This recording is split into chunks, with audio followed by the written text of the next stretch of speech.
जी, तो हमारा जो है कुछ टॉपिक रह गया था उस टॉपिक का, तो उसमें हमने ट्रिग्नोमेट्री के फंक्शन को डिटेल से देखा है।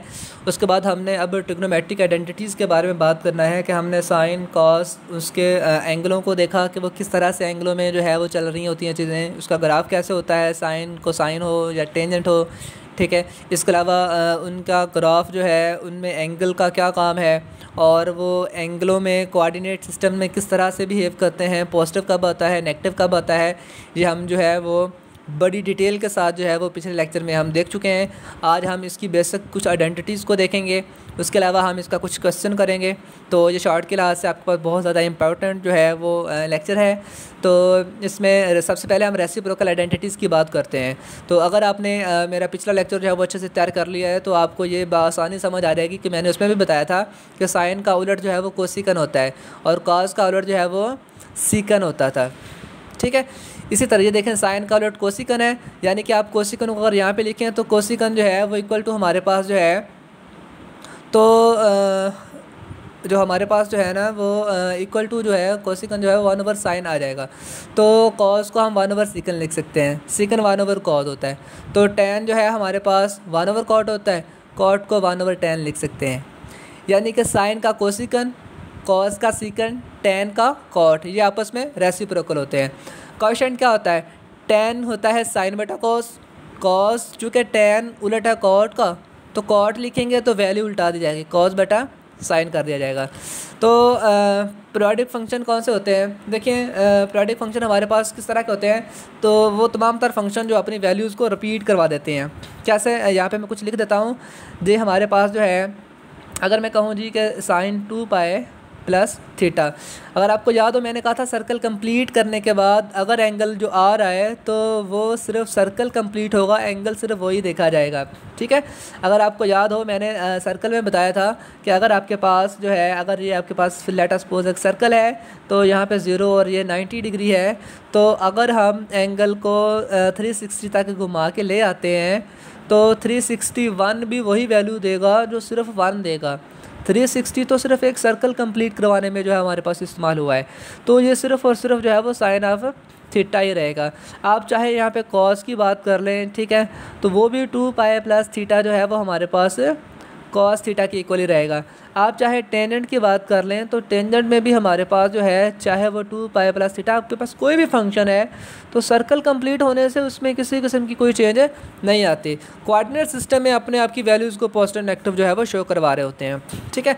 इसके अलावा हमारे पास जो है वो पाइथागोरस थ्योरम कौन से होते हैं, देखें हमारे पास जो है पाइथागोरस थ्योरम जो है वो इस तरह से होते हैं कि हमने यहाँ पर जो है वो कुछ प्रॉपर्टीज़ को बताना है आपको, वो प्रॉपर्टीज़ जो है वो आपने याद करनी है अच्छे से, ठीक है। वो आपके लिए जो है वो बहुत ज़्यादा इंपॉर्टेंट है, ठीक है। उसमें कह सकते हैं कि आपके पास जो है वो शॉर्ट के हिसाब से जो है वो भी ज़्यादा जो है वो अहम है। तो मैं लिख देता हूँ, ये आपके बहुत ज़्यादा इस्तेमाल में आने वाली चीज़ें होती हैं, ये आगे आपके MCQs में बहुत ज़्यादा इंपॉर्टेंट है। तो ये दरअसल आपने फार्मूलों को ज़रा अच्छे से याद करना है। ये जो दो फार्मूले यहाँ पे मैं लिखने वाला हूँ, sine square theta plus cos square theta is equal to क्या होता है, 1 होता है। इसी तरह सीकन का स्क्वायर थीटा जो है वो इक्वल टू होता है 1 प्लस tan का स्क्वायर थीटा।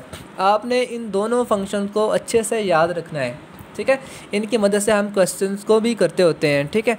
तो एक और भी होता है हमारे पास, ठीक है, जिसे हम जो है वो कॉट के नाम से जानते हैं। Cot square equal to cosecant square होता है 1 माइनस कॉट स्क्वायर, तो वो लिखें या लिखें, लेकिन इन दोनों से ही काम हो जाता है। आप बस ये दो याद कर लें, आपके क्वेश्चन जो है वो सॉल्व हो जाएंगे। इस तरह सम एंड डिफरेंस के फार्मूले भी होते हैं, ठीक है। सम एंड डिफरेंस किस तरह से कह सकते हैं कि अगर आपके पास जो है वो मैं कह देता हूँ जी sine A plus sine B है, तो ये दोनों जो हैं क्या हैं हमारे पास सम है। तो इसका कुछ इस तरह से फार्मूला हमारे पास होता है कि sine A plus B divided by 2, ठीक है। तो चूँकि ये हमारे पास जो है वो एडिशन में जो है वो आ रहे हैं, ठीक है। तो इस तरह को हम जो है वो किस तरह से सॉल्व करते होते हैं कि ये हमारे पास अलग अलग आ रहे हैं, ठीक है। तो अलग अलग हमारे पास जब आ रही होती है चीज़ तो उसे हम कुछ इस तरह से ये लिखते होते हैं, ठीक है। तो ये हमारे पास जो है फर्दर ही इंडिविजुअल है, ठीक है। आपके कोर्स में वैसे ये नहीं है। तो ये साइन अल्फ़ा बाई 2 जो है 2 साइन अल्फ़ा बाई 2 और cos A minus B by 2। तो आप ऐसा करें, जो आपके जो है सिलेबस में है, मैं जस्ट वो लिख देता हूँ, आपके जो हैंडआउट्स में मौजूद हैं सिर्फ उन्हीं को लिख लेते हैं। वो कुछ इस तरह से हैं कि साइन ए प्लस बी, तो वो किस तरह से होते हैं, साइन ए, ठीक है, साइन ए कॉस बी, ठीक है, एंड प्लस है तो प्लस अगर हो तो वो प्लस का प्लस ही होता है। देन आपने कॉस बी लिखा है तो अब आप यहाँ पे कॉस ऑफ अल्फ़ा और साइन ऑफ बीटा लिख देंगे, ठीक है। इसी तरह अगर यहाँ पर जो है वो नेगेटिव आ जाता है तो आप लिख देते होते हैं जी ए माइनस बी, बाकी कुछ भी चेंज नहीं होगा, सिर्फ दरमियान में क्या हो जाएगा, माइनस आ जाएगा। इसी तरह अगर आपके पास कोई कॉस का आ जाता है तो कॉस में अगर आ जाता है ए प्लस बी, तो इसका मैं यहाँ पे लिख देता हूँ, तो वो हमारे पास कुछ इस तरह से है, कॉस अल्फ़ा कॉस बीटा, या फार्मूला का माइनस आ जाता है, और यहाँ पे हमारे पास sine of alpha sine of beta. तो मैं यहाँ पे बता सकता हूँ कि अगर यहाँ पे नेगेटिव आ जाएगा तो यहाँ पे वो प्लस आ जाएगा, बाकी सारा जो है वो यही रहेगा, सेम रहेगा यहाँ पे, ठीक है। तो ये हमारे पास जो है कुछ फार्मूलाज हैं सम एंड डिफरेंस के, आपके एमसीक्यूज़ में आ सकते हैं। आपने अच्छे से याद करना है कि अगर प्लस आ रहा है, साइन में आ रहा है, तो साइन अलामत को चेंज नहीं करता, कॉज अलामत को चेंज करता है। साइन हो तो साइन कॉज आता है, कॉज हो तो कॉज कॉज आता है। ये दो चीज़ें आपने ध्यान में रखनी है। तो उम्मीद करता हूँ आपने इन क्वेश्चनों को, इन फार्मूलों को अच्छे से याद कर जो है वो कर लेंगे। और इसका हम जो है वो लास्ट पे जो है कुछ क्वेश्चन कर लेते हैं, एक दो क्वेश्चन जो है वो लास्ट में मैंने रखे हुए हैं आपकी प्रैक्टिस के लिए। तो आइए हम ज़रा क्वेश्चन को करते हैं कि किस तरह से ये चीज़ों को हम प्रूव कर सकते हैं, ठीक है। इन चीज़ों को प्रूव कर सकते हैं, कैसे कर सकते हैं। आपने सबसे पहले क्या करना है, लेक्चर को यहाँ पे स्टॉप करके आपने पहले आइडेंटिटीज़ को याद करना है, अच्छे से देखना है, ताकि हम जब उस पर अप्लाई करें तो आपको जो है वो आप खुद अप्लाई कर सकें इन पे ऊपर। तो मैं यहाँ पे लिख सकता हूँ कि लेफ्ट हैंड साइड में मेरे पास है tan t minus cot T बटा साइन टी कॉस टी, और यहाँ पे आ रहा है सीकन का स्क्वायर टी माइनस कोसीकन का स्क्वायर टी। तो मैं क्या करता हूँ, मैं यहाँ पे लेफ्ट हैंड साइड को उठा लेता हूँ। लेफ्ट हैंड साइड का मैंने आंसर राइट हैंड साइड के इक्वल करना है। तो लेफ्ट हैंड साइड में यहाँ पे मेरे पास देखिएगा क्या है, ये मेरे पास है tan t minus cot T बटा साइन टी कॉस टी, ठीक है। तो अभी हमने देखा था कि जो साइन होता है, साइन की वैल्यू जो है वो क्या होती है हमारे पास, या हम ऐसा कर लें, इन दोनों को अलग अलग लिख लेते हैं, बटा सबका अलग अलग कर देता हूँ। ये देखिए मैंने क्या किया जी, मैंने tan t के साथ साइन टी कॉस टी को अलहदा कर दिया। इसी तरह मैंने कॉस टी के साथ साइन टी और कॉस टी को अलहदा कर दिया, इसका बटा अलहदा कर दिया, इसका आप कर लेंगे तो वो दोबारा वही चीज़ बन जाएगी। अगर आपको याद हो तो साइन थीटा जो है ये किसके इक्वल होता था, ठीक है। तो साइन थीटा आपके पास होता था हमारे पास साइन टी बटा कॉस टी। tan टी किसके बराबर होता है, साइन टी बटा कॉस टी, और ये बटा आपका वैसे का वैसे साइन टी और साथ में क्या है कॉस टी। इस तरह कॉट क्या होता है, कॉट इसका उलट होता है, क्या बन जाएगा यहाँ पे कॉस टी बटा साइन टी, और ये वाला बटा आपके पास नीचे वैसे का वैसे आ रहा है साइन टी और कॉस टी। आप यहाँ से देख सकते हैं कि ये कॉस टी इस कॉस टी से कैंसिल हो जाएगा, और ये साइन टी से साइन टी से कैंसिल हो जाएगा, ठीक है। तो क्या ऐसे कैंसिल हो सकता है कि हम यहाँ पे कहें कि कॉस टी जो है इस कॉस टी से जो है वो कैंसिल हो सकता है? तो आई थिंक ऐसा नहीं होगा, क्योंकि ये चीज़ जो है इसने नीचे आना था और इसके साथ मल्टीपल होना है, ये कैंसिल नहीं होंगे। कैंसिल जो है ये ऊपर वाली टर्म होगी, ठीक है, क्योंकि जब हम इसको लिखेंगे तो ये बटे वाली चीज़ को उल्टा के लिखना होते हैं। तो साइन से साइन कैंसिल होगा, कॉस कैंसिल नहीं होगा, बल्कि कॉस और कॉस का स्क्वायर बन जाएगा, ठीक है, क्योंकि ये नीचे आएगा ना जब कॉस, ठीक है। तो यहाँ पे मैं लिख देता हूँ ये कैसे बनेगा, ये बनेगा 1/cos का स्क्वायर टी, ठीक है। चूँकि कॉस कैंसिल नहीं हुआ, साइन से साइन ने कैंसिल होना है।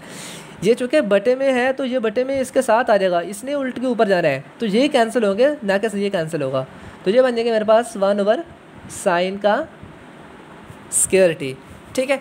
देन हम इसे कैसे लिख सकते हैं, 1/cos मैंने अभी बताया था आप लोगों को कि वो सीकन के होता है, कॉस और सीकन एक दूसरे के उलट होते हैं। तो 1/cos जो है ये मेरे पास आ जाएगा आपके पास सीकन का स्क्वायर टी, और 1/sin जो है वो हमारे पास कोसीकन का स्क्वायर टी, ठीक है। तो ये तो हमारे पास जो है क्वेश्चन था। दोबारा बता देते हैं कि हमने tan बटा सबसे पहले अलग किया, फिर मैंने tan की जगह पे वैल्यूज़ की पुटिंग की, फिर मैंने देखा तो यहाँ से अगर देखा जाए अगर इसमें आप लोगों को थोड़ी सी कन्फ्यूज़न भी है तो मैं यहाँ पे क्लियर कर देता हूँ। ये देखिएगा मेरे पास साइन टी बटा कॉस टी, ये तो था ना हमारे पास फंक्शन। और बटे वाली चीज़ को हम कैसे लिखते होते हैं, बटे वाली चीज़ जो है वो हमारे पास ऐसे चली जाती होती है ऊपर, साइन टी कॉस टी बटा 1। तो देखें कॉस से कॉस ने कैंसिल होना था, वो बना था साइन का स्क्वायर टी, साइन का स्क्वायर टी। तो हमारे पास कुछ इस तरह से जो है वो आंसर आने हैं कि हमने जो है कौन सी चीज़ें कैंसिल होनी है कौन सी नहीं होनी, ये जो है हमारे पास इस तरह से जो है वो आंसर आएंगे इनके, ठीक है।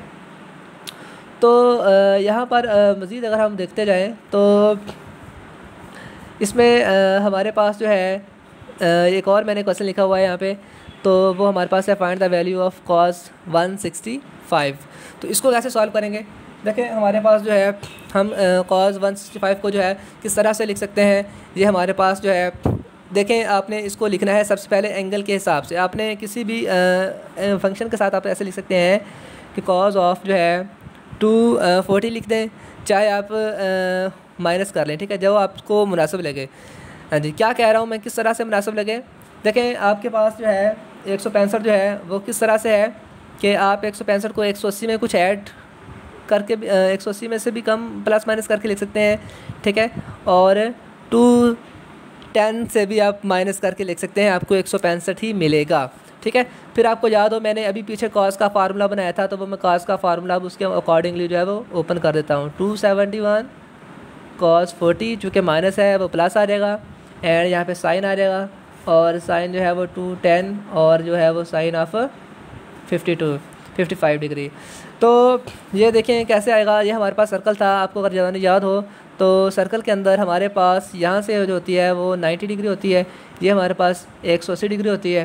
तो 180 में अगर हम देखें तो 275 मतलब कि हम यहाँ पे आ रहे हैं, इसकी 165 था ना, ये चीज़ जो है हम 165 के लिए लिख रहे हैं ना, मतलब आप इस चीज़ में आ रहे हैं। इस चीज़ में कौन होता है नेगेटिव, इस चीज़ में तो साइन पॉजिटिव होता है, कॉस की वैल्यू जो है वो माइनस ही होगी।